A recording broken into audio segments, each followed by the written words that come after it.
पश्चिम बंगाल शिक्षक भर्ती घोटाले में ईडी के एक्शन से हड़कंप मचा हुआ है। मंत्री पार्थ चटर्जी के करीबी अर्पिता मुखर्जी को गिरफ्तारी के बाद कोर्ट में पेश किया गया। ईडी ने अर्पिता की रिमांड मांगी है। ईडी ने दलील दी है कि अर्पिता जांच में सहयोग नहीं कर रही है, इसीलिए रिमांड में लेकर उनसे पूछताछ जरूरी है। तो कोर्ट से अर्पिता की रिमांड मांगी है ईडी ने। इस मामले में आज अर्पिता मुखर्जी की पेशी हुई कोर्ट में। आपको बता दें कि अर्पिता के घर से ईडी ने 21 करोड़ रुपए, 89 लाख के गहने और कई फ्लैट के कागजात बरामद किए हैं। ईडी को इस बात का शक है कि इन पैसों का कनेक्शन शिक्षक भर्ती घोटाला से हो सकता है। उधर पार्थ चटर्जी ईडी रिमांड में जाते ही तबियत बिगड़ने पर अस्पताल में एडमिट हो गए हैं। इस पूरी कार्रवाई में ममता बनर्जी और उनकी पार्टी बैकफुट पर दिखाई दे रही है। टीएमसी ने अर्पिता से तो पल्ला झाड़ लिया, लेकिन सवाल है कि क्या वो मंत्री पार्थ चटर्जी पर कोई एक्शन लेगी।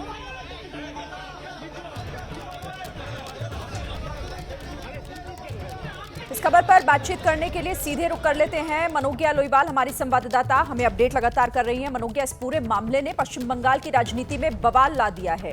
लगातार बैठकें भी टीएमसी में हो रही है। अभी का ताजा अपडेट मैं सबसे पहले आपसे जानना चाहती हूँ।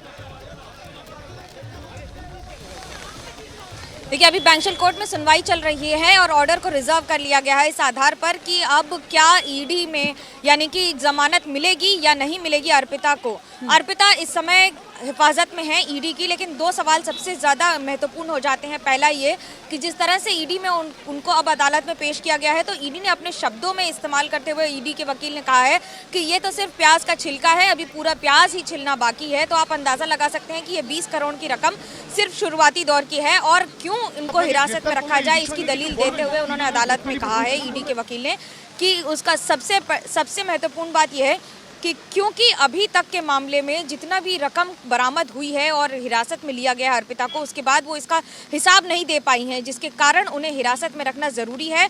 और साथ ही साथ वो पार्थ चटर्जी की करीबी हैं, जिसकी वजह से अभी तक की कार्रवाई में उनका हिरासत में रहना बहुत ज़्यादा ज़रूरी होगा। ईडी बार बार एक ही दलील दे रही है, ये कहते हुए कि अगर इनको हिरासत में नहीं लिया गया तो पूछताछ में आने वाले दिनों में दिक्कत हो सकती है, क्योंकि जितनी जल्दी इस जांच के आदेश हिरासत में लेकर दिए जाएंगे उतना ही ज्यादा इस मामले की तफ्तीश ईडी कर पाएगी।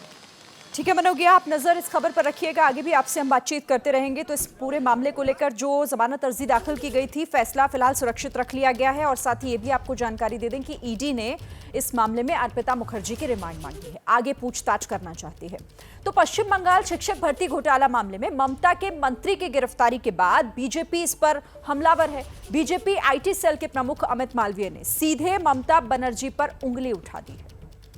हमारे साथ बात करने के लिए भारतीय जनता पार्टी पश्चिम बंगाल के सह प्रभारी अमित मालवीय जी। अमित जी, पश्चिम बंगाल के शिक्षा मंत्री गिरफ्तार किए गए हैं, उनके सहयोगियों के यहाँ से करोड़ों के कैश बरामद हुआ, फिर भी आरोप ये लग रहा है कि भारतीय जनता पार्टी केंद्रीय एजेंसियों का दुरुपयोग कर रही है। क्या कहेंगे आप? ये जो पूरी इन्वेस्टिगेशन है एसएससी रिक्रूटमेंट स्कैम में, वो कलकत्ता हाईकोर्ट के निर्देश पर की जा रही है।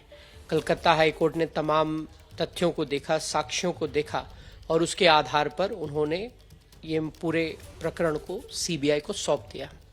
ऐसे में ये कहना कि ईडी और सीबीआई केंद्र सरकार के दबाव में काम कर रही है, मुझे लगता है उचित नहीं है।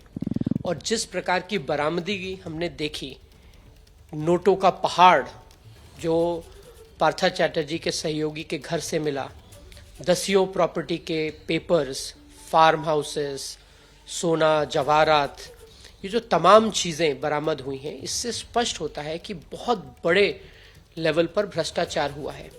लेकिन सबसे ज्यादा चौंकाने वाली बात है ममता बनर्जी की इस पूरे प्रकरण पर चुप्पी।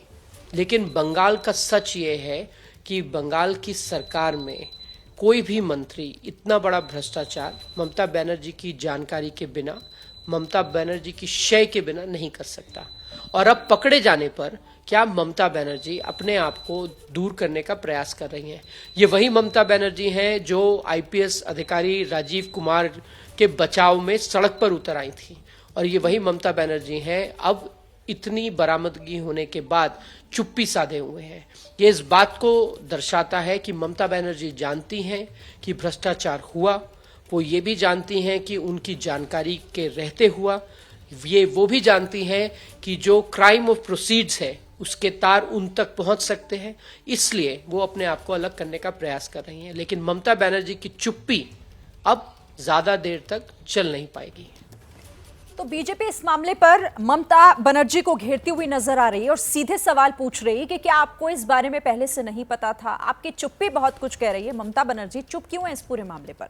तो देखिए, इस पूरे मामले को लेकर ईडी लगातार जिस तरह से जांच कर रही है, अब तक क्या कुछ मिला है वो भी हम आपको लगातार बता रहे हैं। 21 करोड़ का कैश अर्पिता मुखर्जी, जो कि पार्थ चटर्जी की करीबी हैं, उनके घर से अब तक बरामद हो चुका है। आपने तस्वीरों के माध्यम से भी देखा था कि किस तरह से बड़े बड़े संदूकों में भरकर ईडी के जो अधिकारी हैं उसे वहां से लेकर गए थे। अब तक 21 करोड़ का कैश बरामद हो चुका है। अर्पिता मुखर्जी, जिनकी पेशी आज कोर्ट में हुई है, इस फैसला जो है उनको लेकर अभी सुरक्षित रख लिया गया है, क्योंकि जमानत की अर्जी दाखिल की गई है अर्पिता मुखर्जी के वकीलों की तरफ से। साथ ही ईडी ने इस मामले में अर्पिता मुखर्जी की रिमांड मांगी है। रिमांड पर लेकर इस पूछताछ को आगे बढ़ाना चाहती है ईडी। जैसे ही घड़ी का काटा दोपहर 2:30 पे आए, बबीता जी का दिल सास बहू साजिश के लिए मचल जाए। और ये है इनकी बहू, पूरे दिन ऑफिस की टेंशन हो जाए गॉन जब ये करें अपना फेवरेट शो फ्री टाइम पे ऑन। इनकी तरह आप भी देखें अपना फेवरेट शो अपने टाइम पर और डाउनलोड कीजिए एबीपी लाइव ऐप अपने स्मार्ट टीवी पर।